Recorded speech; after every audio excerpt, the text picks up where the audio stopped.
Hello, and welcome to Insights in Action with Orange 142, where we interview agency leaders and business owners to uncover the journeys, strategies, and insights that drive their success. At Orange 142, we're all about transforming brand stories into impactful digital experiences through innovative media and marketing solutions. And today, I'm very lucky to be joined by Adriana of Big Sea. How's it going, Adriana?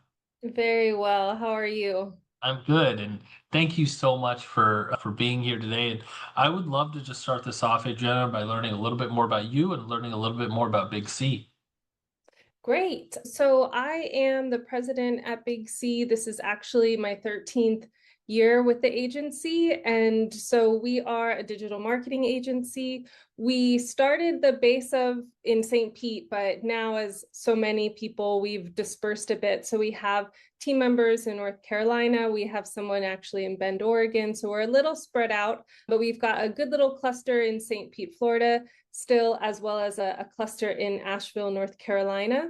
So we do pretty much whatever you can name, we do, but we really want to work with organizations that are committed to making a difference. So we like to think of ourselves as the catalyst for those who are committed to making a difference and a positive impact in the world. So we do that through marketing strategy, we do that through web design, development. We do that through our sister company, who is Cordelia Labs, who handles our paid media. So however we can assist and be that catalyst for organizations wanting to make a positive impact, we can do it.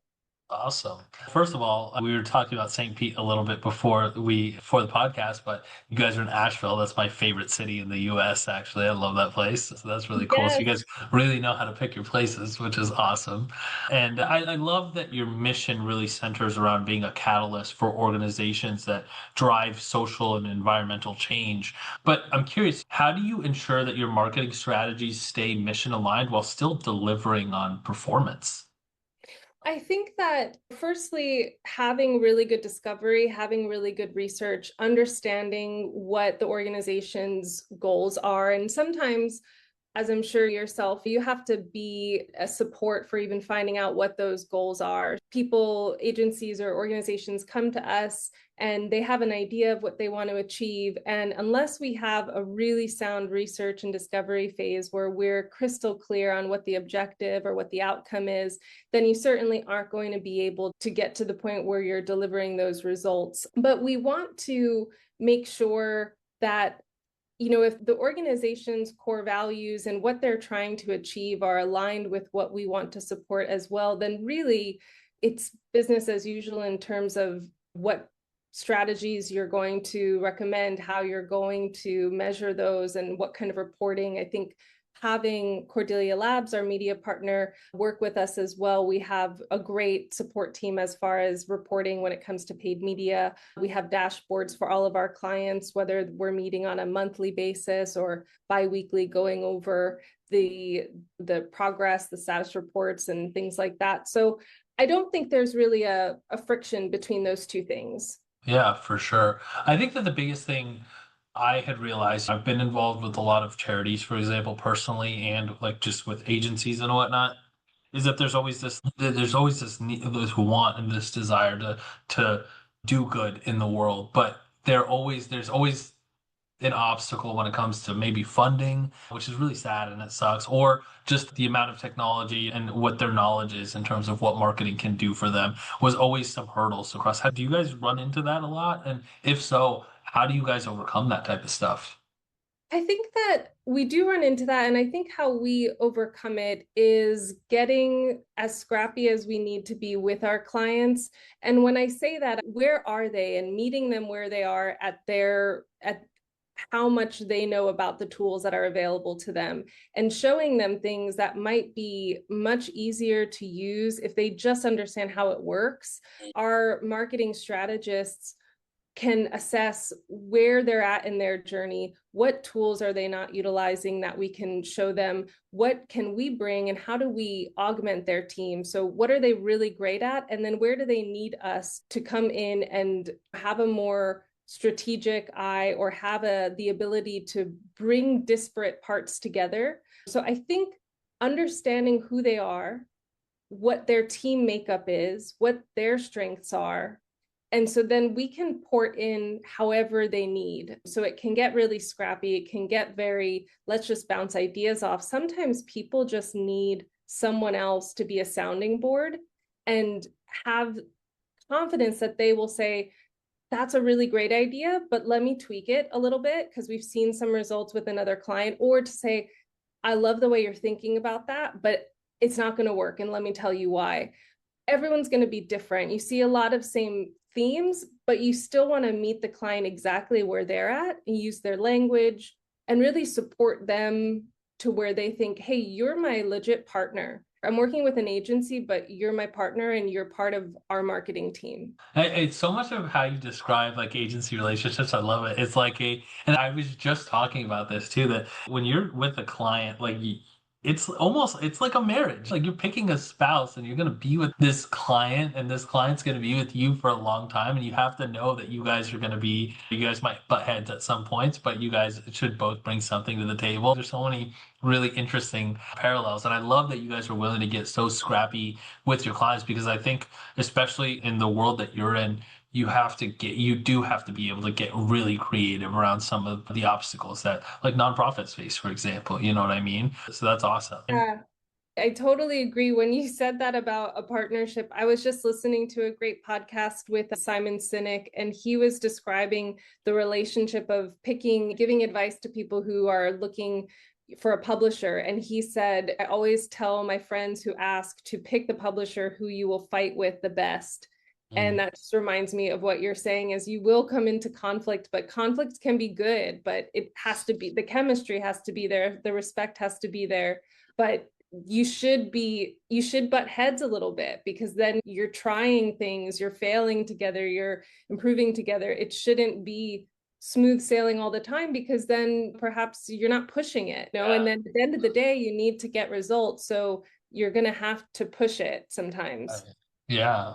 And I think that a lot of this comes from how you guys operate, which is I'm really excited to talk about this with you. You guys operate off EOS, which is an entrepreneur operating system. And the last company I worked at was also an EOS company. And I think one of the big tenets of EOS is to hire, fire, and promote based off of core values. But that's also how you hire and fire clients is based off of core values. And so I'm curious, what initially attracted you to that system and how have you adapted it to fit Big C's culture? What really stuck out about it and why we were drawn towards it is because it had a lot of what you already hear, like it's not novel in when you think about it and take all the little parts and look at them, they're not novel, but when you put it together, it really, if you work it, it works for you. Yeah. And we had some skeptics. And I think the reason we were really drawn to it, honestly, is that we needed something to have traction, honestly. And I'm trying to not use that word because traction is one of the core principles of EOS, but like we needed something that stuck. And we used an implementer. You can self-implement. I was very happy that we decided to use an implementer. I think it helps to have someone who's a third party who can come in and be more objective. You can depend on them to be the quote unquote bad guy in the room and oh, this is best practice. So it really helped us stay on the course. How we've adapted it for Big Sea is we haven't done a ton of customization. We've done a lot of by the book, which I appreciate. We're coming into our almost second year. So I think there's room to adapt it more as we go or as we evolve. But I am one who I like a blueprint of things and then let me design the house, the interior. But I really want to stick to the blueprint because I want to be sturdy and I want to have a strong foundation. We have all of the tenants that are part of EOS. So we have quarterly conversations. Everyone on the team has a quarterly conversation, which isn't a performance review. We use the accountability chart so that we know that we have the right people in the right seats.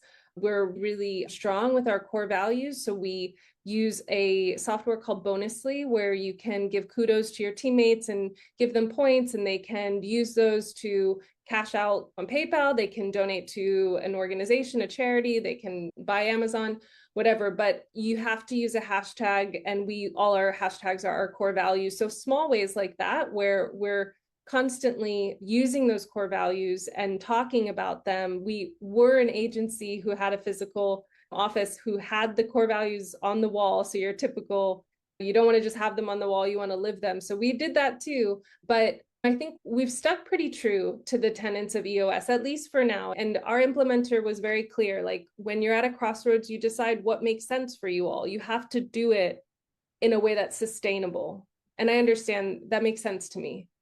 Yeah, it's a wonderful system, and it's one of those things where it's like you said, if you work it, it will work. And I miss a lot of those things too, like the L10s and the Yeah. offsites and all that stuff. A lot of that stuff was I really liked how it was working, and I think it's perfect for agencies, especially not and agent because it's all built off the principle that most companies are not supposed to get this to be these like large Fortune 500 companies, you know what I mean? And that's why EOS is perfect for, I think it was like 250 people and under is where like EOS really shines or something like that. And agencies, lots of them are, it's perfect for that. So that's really cool that you guys do that. And it's one of those things where, yeah, you have to keep reminding people of core values until it really sticks and you have to stick with them. And it seems like it's really working for you guys, which is awesome. And I love running into another EOS company. It's really cool.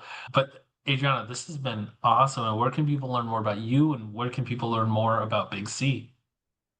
LinkedIn's probably the best place to learn about me if anyone's interested. And then Big C is bigc.co. And we're on Instagram and LinkedIn as well. So those are two good places to check us out. Awesome. Cool. Thank you again for being on. Thank you so much for having me.